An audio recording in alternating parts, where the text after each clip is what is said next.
ইন্নাস সালাতা তানহা আনিল ফাহশাই ওয়াল মুনকার। যে ব্যক্তি নামাজ নিয়মিত আদায় করে অশ্লীলতা অপছন্দনীয় কাজ থেকে নামাজ তাকে হেফাজত করে নেয়। এটা একটু বুঝেন। এই আয়াত নিয়ে সবার অভিযোগ আছে, বিশেষ করে যুবকদেরও, এলাকার অনেক মুরব্বীদের অভিযোগ আছে। সূরা আনকাবুতের ৪৫ নম্বর আয়াতে আল্লাহ বলছে, নিশ্চয়ই নামাজ অশ্লীলতা থেকে মুক্তি দেয়। মানুষের আয়াত নিয়ে অভিযোগ না, মানুষের অভিযোগ নিজেদেরকে নিয়ে, যে হুজুর আপনারা বলেন নামাজ নাকি অশ্লীল কাজ থেকে বাধা দেয়। কই আমার ছেলে তো ডেলি নামাজ পড়ে, এরপরেও তো সে ফিরতেছে না। বলে না, আমার ছেলে ডেলি নামাজ পড়ে তারপরেও তো সে ফিরতেছে না। আপনার ছেলে নামাজ পড়ে ডেলি, জানেন আপনি? না, ডেলি না পড়লেও জুমাটা পড়ে তো, এক জুমা থেকে আরেক জুমা। তখন কথা কি হয়ে গেল? ফিরে গেল। জুমাটা পরে এক জুমা থেকে আরেক জুমা তো পরে তো হুজুর, এক জুমা আরেক জুমা মাঝখানে গুই ওই জুমাগুলা তারে ভালো কাজ করাইতে পারে না। বুঝলেন? কোন মানুষ যদি নিয়মিত ৫ ওয়াক্ত নামাজ পড়ে, ভালো করে ৫ ওয়াক্ত নামাজ পড়তে অন্তত ১.৫ ঘন্টা সময় লাগবে মোটামুটি ভাবে যদি পড়েন। ৫ ওয়াক্ত নামাজ ১.৫ ঘন্টা। আচ্ছা বলেন তো ৬ দিনে ১.৫ ঘন্টা করে হলে কয় ঘন্টা হয়? ৯ ঘন্টা। ৬ দিনে ৯ ঘন্টা আপনি অশ্লীলতা থেকে মুক্ত আছেন, কারণ ৯ ঘন্টা আপনি মসজিদে, ওই জায়গায় আপনি গুনাহ করবেন না। এই যে নামাজ আপনারে বাঁচাইতেছে। আচ্ছা আজকে এশার নামাজ আপনি পড়তে আসলেন, খুব মন দিয়ে শুনেন। ২৫ মিনিটে এশার নামাজটা বললেন, পড়ার পর গেট দিয়ে যখন আপনি বের হবেন, একজন মুরব্বী আপনাকে বলে ভাই একটু তালিমের মধ্যে বসো, বসার পর এরপর তুমি বের হবা। আপনার বন্ধু মসজিদের বাহিরে দাঁড়ায় আছে, কোথায় জানি আপনাকে নিয়ে যাবে। আপনার পছন্দ হইতেছে না, কিন্তু এলাকার চাচা মুরব্বীর কথাও আপনি ফেলতে পারতেছেন না।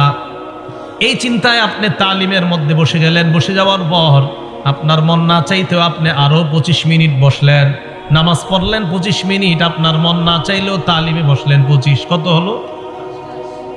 দরজা দিয়ে বের হওয়ার সময় ইমাম সাহেবের সাথে সাক্ষাৎ। আরে আব্দুর রহমান, তুমি আজকে এতক্ষণ মসজিদে, কেমন আছো, কি অবস্থা? বন্ধু কিন্তু বাইরে দাঁড়ায় আছে। হুজুর ভালো তো। ইমাম সাহেব আরো ১০ মিনিট নসিহত করছে। কয় ঘন্টা হয়ে গেল? এই ১ ঘন্টা কিন্তু আপনি চাইলেও গুনাহ করতে পারেন নাই। নামাজ আপনাকে অশ্লীলতা থেকে বাধা দেয়। আপনি নামাজ পড়েন, আপনি নিয়মিত পড়েন, কিভাবে যে আপনাকে বাধা দিবে আপনি চিন্তাও করতে পারবেন না। তাহলে বলেন তো, নামাজ যতক্ষণ আমরা মসজিদে আছি অন্তত ততক্ষণ তো একটা ছেলে মসজিদে তার মোবাইলে সিনেমা দেখবে না, নাটক দেখবে না। তার মানে নামাজ তাকে অশ্লীলতা থেকে বাধা দেয়।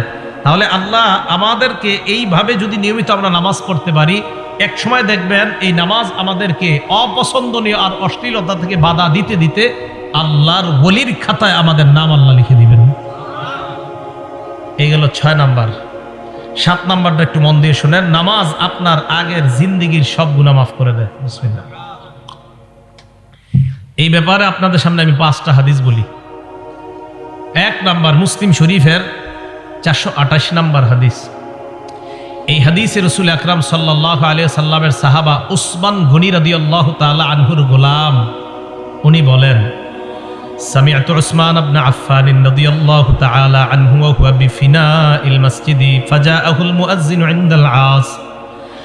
উসমান গনি রাদিয়াল্লাহু তাআলা আন আসরের নামাজের সময় মসজিদ চত্বরের মধ্যে আছে, মুয়াজ্জিন সাহেব আসছে ওনাকে ডাকার জন্য, আসরের নামাজ পড়ানোর জন্য মুয়াজ্জিন সাহেব আসছে।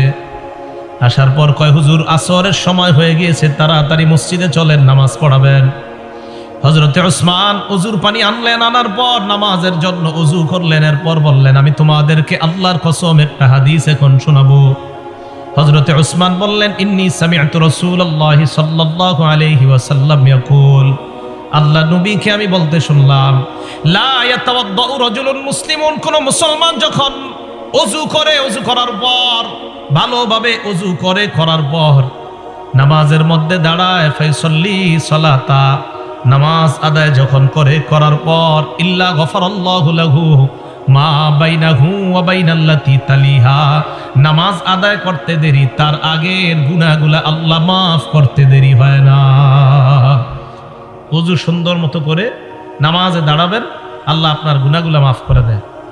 মুসলিম শরীফের ৪৩১ নম্বর হাদিসে হযরত উসমান গনি আরেকটা বর্ণনা বলেন, মা মিন ইমরিইম মুসলিমিন, কোন মুসলমান যখন ইহসিনু ওযু আহা, সুন্দরভাবে ওযু করে, ফরজের নামাজ সময় হওয়ার পর, ফরজ নামাজ উপস্থিত হয়ে যাওয়ার পর, বলেন তো ফজর না ফরজ? তাহলে ফজর, জোহর, আসর, মাগরিব, এশা সবগুলা ফরজ নামাজ উপস্থিত হয়ে যাওয়ার পর সুন্দরভাবে ওযু করে, ওযু করার পর নামাজ পড়ে, রুকু সেজদা সুন্দরভাবে করে, তাহলে ব্যবসায়ী ব্যবসার মধ্যে দোকানে বসা, ফরজ নামাজের সময় হয়ে গেছে। চাকরিজীবী তার চাকরি স্থলে বসা, ফরজ নামাজের সময় হয়ে গেছে। আমি আপনি আমরা যার যার পেশার মধ্যে আমরা জড়িত হই, সময় নামাজের সময় হয়ে গিয়েছে।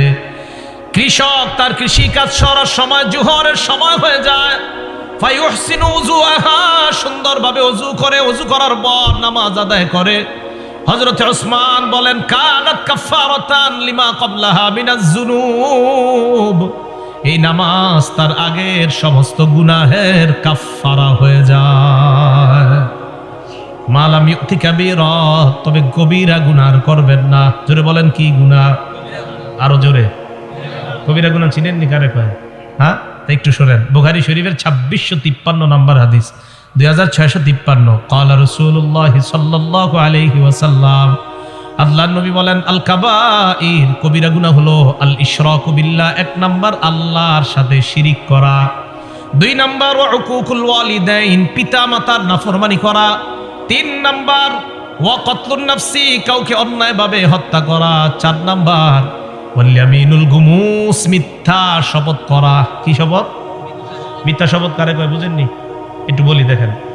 আপনি দোকানের শাটার লাগাইতেছেন, সোয়েটার বিক্রি করেন। আপনি বন্ধু আসছে, আইসা কয় তোর ভাতিজির জন্য একটা সোয়েটার লাগবে, তাড়াতাড়ি আগামীকাল বেড়াইতে যাবে, সুন্দর একটা গর্জিয়াস সোয়েটার দে। তো বাস খুলছে, খোলার পরে সুন্দর একটা সোয়েটার দিছে। সোয়েটার দেওয়ার পর কয় কত? অন্যদের থেকে থাকি 900, তুই 850 দে। তো দেওয়ার সময় কয়, আর কইস না দোস্ত, মানুষ যা করে ঠিক মতো দামটাও দেয় না, কিনা দামটাও দেয় না। তোরে কইতেছে আল্লাহর কসম, এটা 800 টাকা দেখি না, তোর থেকে 50 টাকা লাভ করছে। সদরঘাটে খুঁজে দেখা যায় এটার দাম 300। কত? যদি হয় আর কি এরকম, এই যে মিথ্যা শপথ করলেন, আল্লাহর কাছে দাঁড়ানোর জন্য তৈরি হয়ে যান। বুখারী হাদিস নাম্বার 893। আল্লাহর সামনে আপনি দাঁড়াইতে হবে। মানে মিথ্যা কথা বইলা আপনার পণ্য আপনি বিক্রি করলেন, কি এরকম হয় কিনা? না হইলে তো নাই, হয় কিনা? হইলে তো এটা গুনাহ। যদি না হয় মাশাআল্লাহ, আপনারা সব আল্লাহর ওলি। কিন্তু যদি এটা না হয়, বরং মিথ্যা কথা বইলা শপথ করে আপনি যদি পণ্য বিক্রি করেন, তা আল্লাহর সামনে দাঁড়ানোর জন্য প্রস্তুত হয়ে যান, যে তুমি তোমার ইনকামটা কিভাবে করছো আমার একটু বলো। বিসমিল্লাহ। 4 নাম্বার মিথ্যা শপথ করা। 5 নাম্বার শাহাদাতুজ জুর, মিথ্যা সাক্ষী দেওয়া। মিথ্যা সাক্ষী এমন একটা সাক্ষী, যেই সাক্ষীর মাধ্যমে অপরাধী হয়ে যায়, অপরাধী নিরপরাধ হয়ে যায়। 5টা কবিরা গুনার কথা আমরা জানলাম। এবার আপনাদের সামনে আমি 10টা এমন গুনাহের কথা বলবো। এর মধ্যে 7টা হলো গুনাহ, পরের 3টা, মোট 10টা। শেষের 3টা হলো এমন, যে 3টা যদি না করেন গুনাহ। কিতাবের নাম মুসনাদে আহমদ, হাদিস নাম্বার 22075 নাম্বার হাদিসের বর্ণনা। মুআজ ইবনে জাবাল রাদিয়াল্লাহু তাআলা আনহুর বর্ণনা, তিনি বলেন, আওসানি রাসূলুল্লাহ বিআশারি কালিমাত, আল্লাহ নবী আমাকে 10টা উপদেশ দিয়েছে। গণবেন, বলেন নবীজি কয়টা উপদেশ দিয়েছে? আমারে আপনারে সবাইরে কয়টা উপদেশ? 1 নাম্বার, লা তুশরিক বিল্লাহি শাইআ ওয়া ইন কুতিলতা ওয়া হুররিকতা, আল্লাহর সাথে শিরিক করবা না, যদিও তোমাকে হত্যা করা হয়, যদিও তোমাকে জ্বালিয়ে দেওয়া হয়।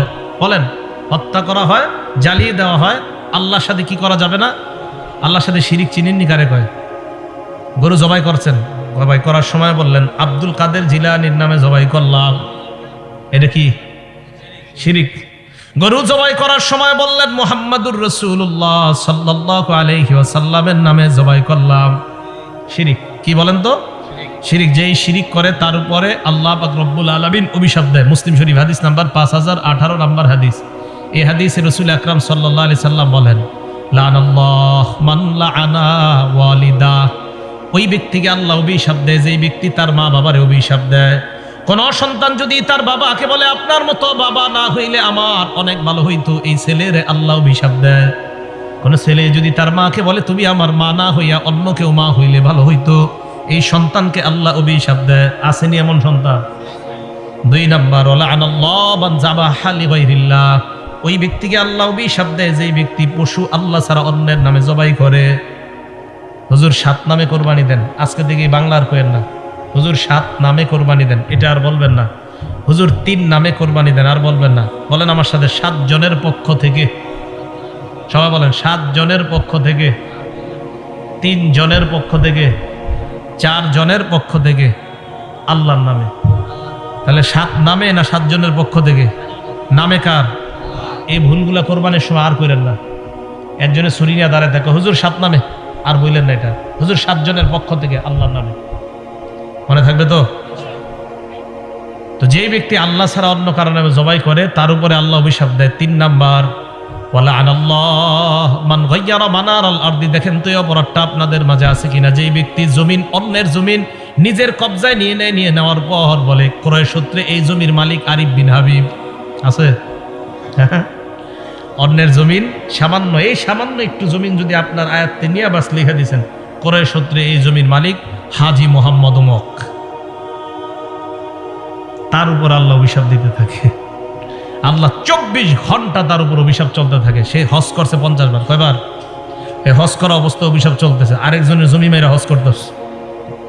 এগুলো 3 নাম্বার। 4 নাম্বার, ওয়ালাআনাল্লাহ মান আওয়া মুহদিসা। যে ব্যক্তি কোনো বেদাতিকে আশ্রয় দেয় ওই ব্যক্তিকে আল্লাহ অভিশাপ দেয়। আপনাদের এলাকায় সালাগাই দিয়ে এক ব্যক্তি ঘুরতেছে, হঠাৎ আপনারা মনে করলেন লোকটা সালাগাই দিয়ে কেন হাঁটতেছে, মনে হয় ভিতরে কিছু আছে। চিন্তা ভাবনা কইরা তারে আপনারা পীর বানায়া দিয়ে এলাকার মধ্যে খানকা খুইলা দিলেন। আল্লাহ নবী কয় তোমার উপর আল্লাহ 24 ঘন্টা অভিশাপ দেয়, কারণ তুমি কেন বাটপারকে জায়গা দিলা। তাহলে শিরিক করা যাবে না। আবার আসেন আগের জায়গায় নবীর 10 উপদেশ, মনে আসেনি? ওখান থেকে এই হাদিসে আসলাম।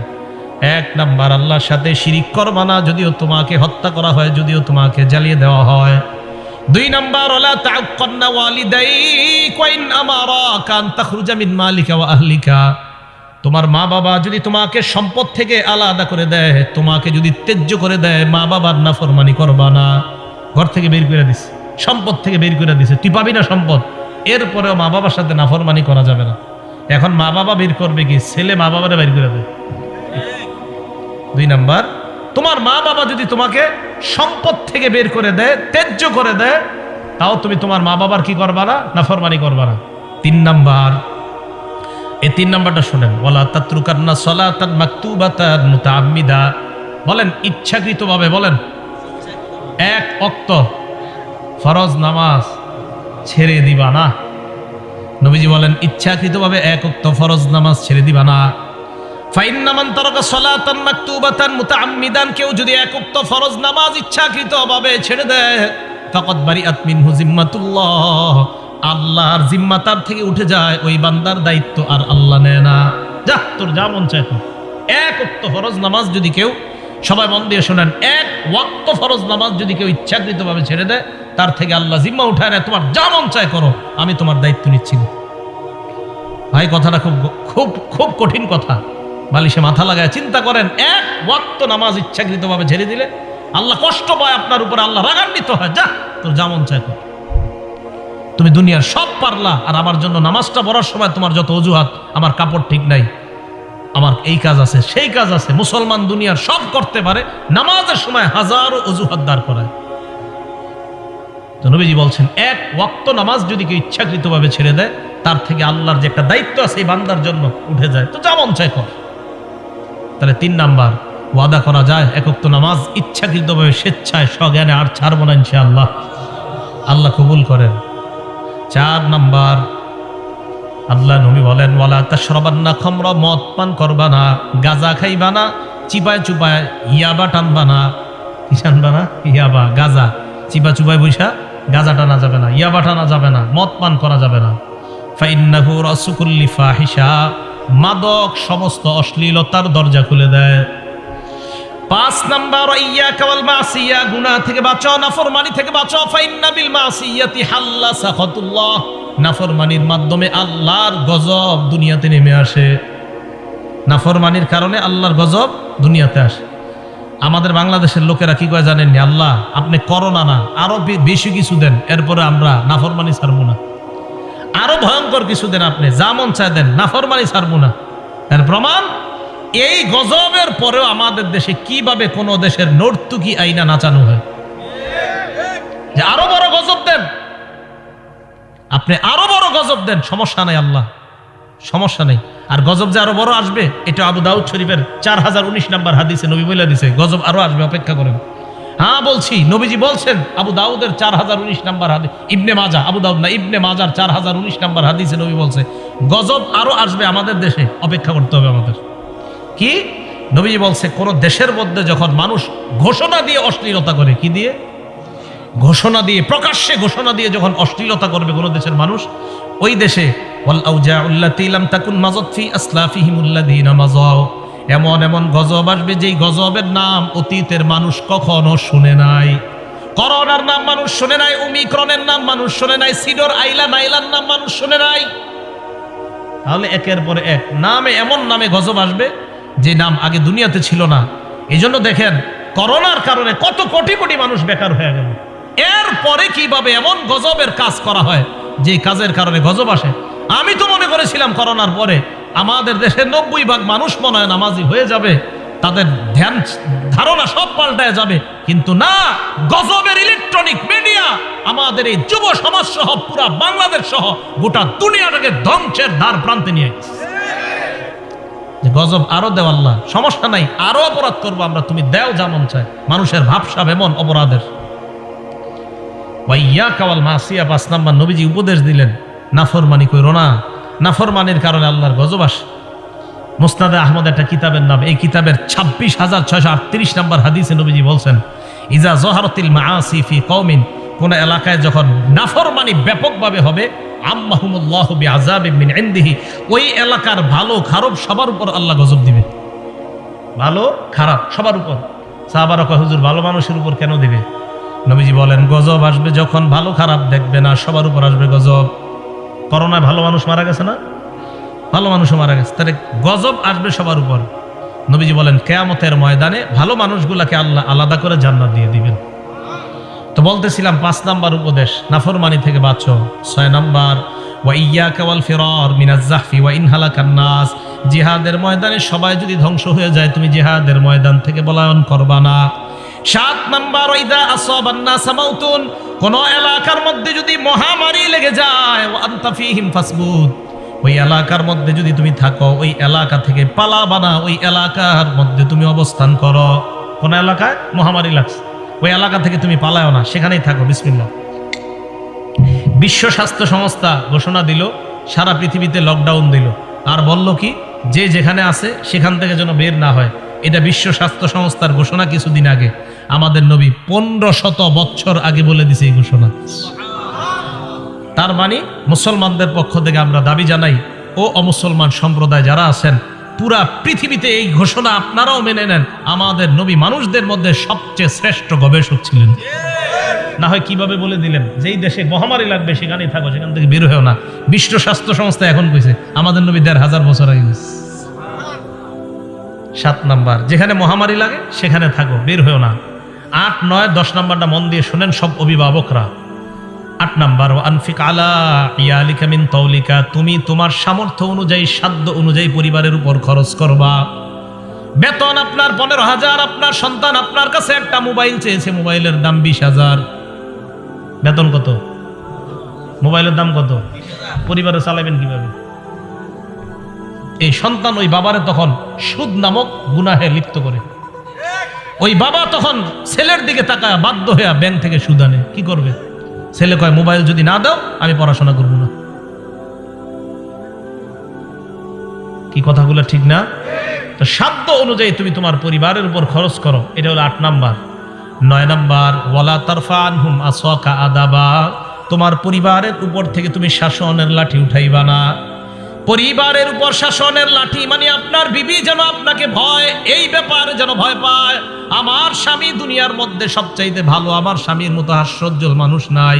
তবে আপনার বিবি যেন অন্য মহিলাদেরকে এই কথা বলতে পারে, আমার স্বামী দুনিয়ার সব কিছুর সাথে আপোষ করতে রাজি, নামাজের সাথে আমার স্বামী কোনো আপোষ করবে না। নামাজ যদি না পড়ি, আমার স্বামীর চাইতে কালো চেহারা আর কারো হবে না। বিবি আপনাকে নিয়ে যেন এটা বলতে পারে যে আমার স্বামী সব ছাড় দিবে, আমাকে বলবে একটু হাসি ঠাট্টা সব মানবে, কিন্তু নামাজ পড়বো না, আমার স্বামী আমার এই ছাড় দিবে না। এই ভয় প্রত্যেক বিবির মধ্যে যেন আপনার ব্যাপারে থাকে, এটা শাসনের লাঠি।